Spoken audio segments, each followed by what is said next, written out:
Not to brag about it or anything, but this digital painting is a good one.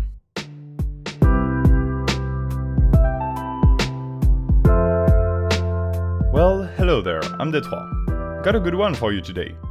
I found my motivation again, and my imagination is back as well. That's a reference to last week's video that I invite you to watch after this one.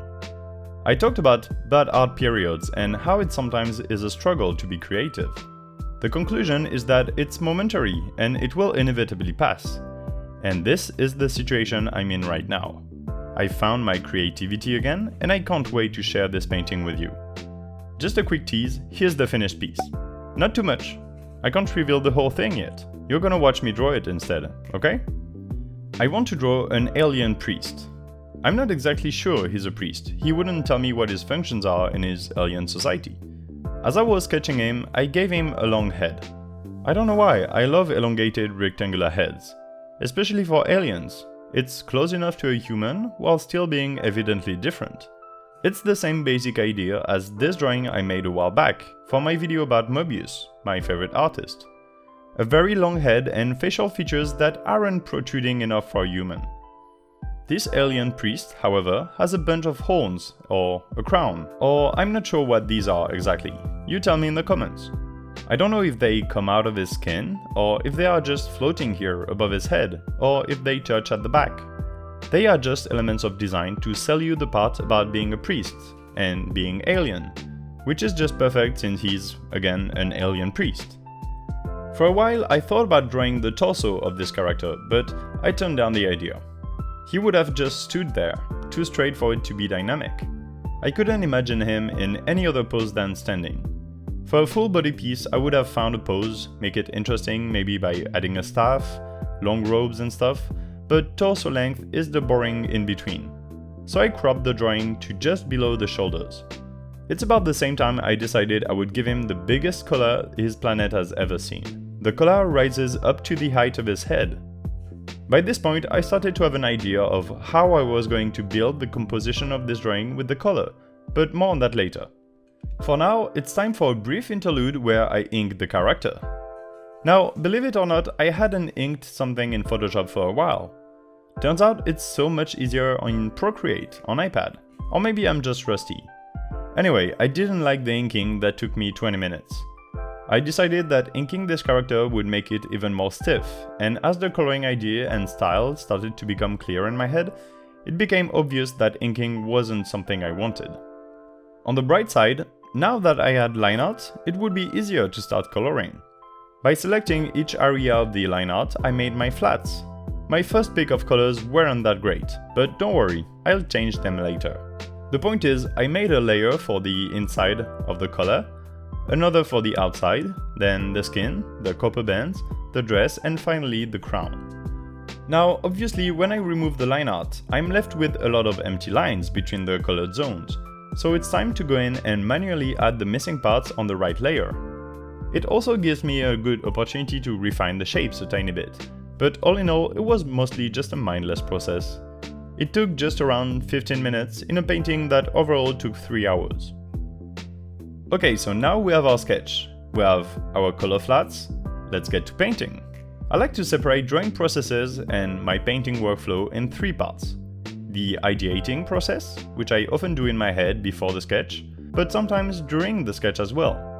That's part 1, where you decide what to draw, what it will look like, the vibe you want it to have. It's maybe the most important part, because it will influence everything. The second part is the sketch. By putting your idea on the canvas, you see what you can realistically draw and what is impossible. Sometimes when you imagine something, the perspective is impossible or the pose is unrealistic. Sometimes you also touch on the limits to what you have the skills or not to draw. The sketching phase allows you to turn the idea into something concrete. You can solidify the vibe of your drawing, how dynamic it is, etc. I often annotate my sketches with things like color notes, or orientation of the light sources, areas of focus, and so on. Finally, the third phase is the painting, the execution of the idea you've been working towards. In the third phase, which you are in right now for this alien priest, you don't really invent anything new. I might have a change of heart about some details sometimes, but they're not consequential for the whole drawing. The vibe will not change, the subject will not change, this sort of thing. For my paintings, I like to start with the background. Even if this background is very simple, it dictates the amount of light and the color palette I will be using. The same coloring will not read the same at all on a dark or light background. In this case, since there will be a very intense blue light, having a dark desaturated background worked the best. For the painting, I'm only using one brush, one of my favorite that I affectionately called Big Softy. I can't remember where I found it or what was its original name, but it's my go-to brush for paintings.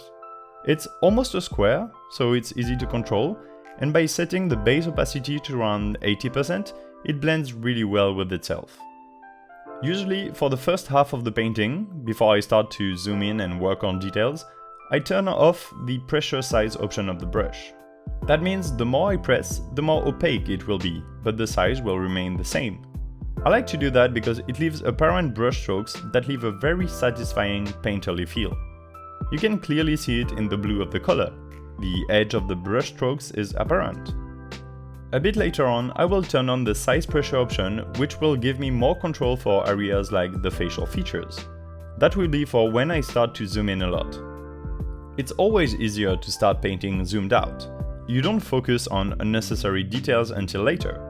You keep the whole picture in mind, and it helps having a coherent painting.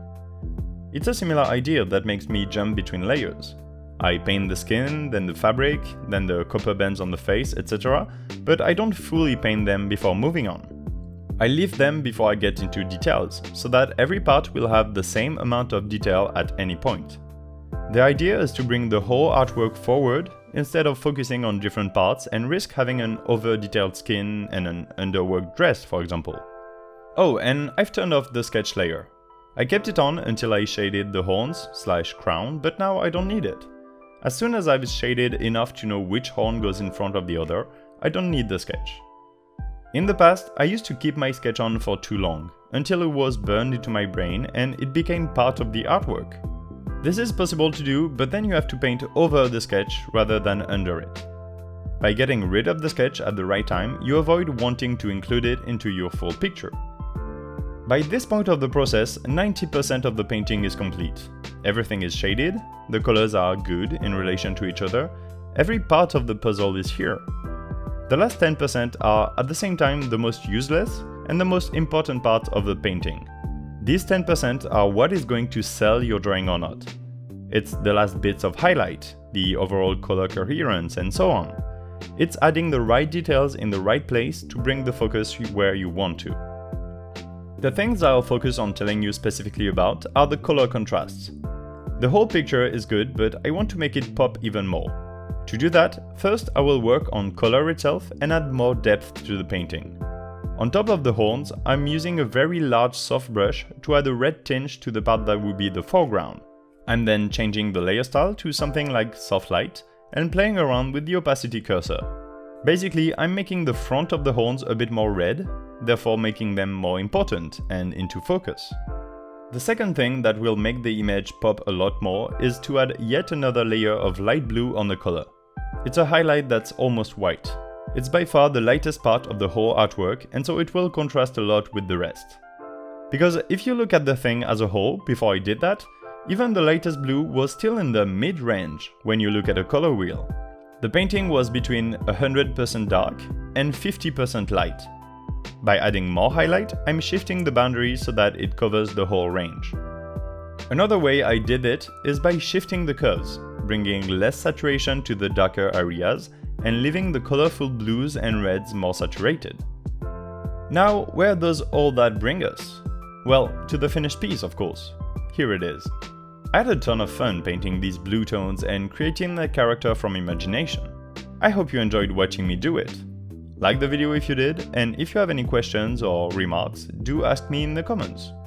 Subscribe for more brain-generated drawings in the future and check out my social media. I'm Detroit and I'll see you in a week. Bye!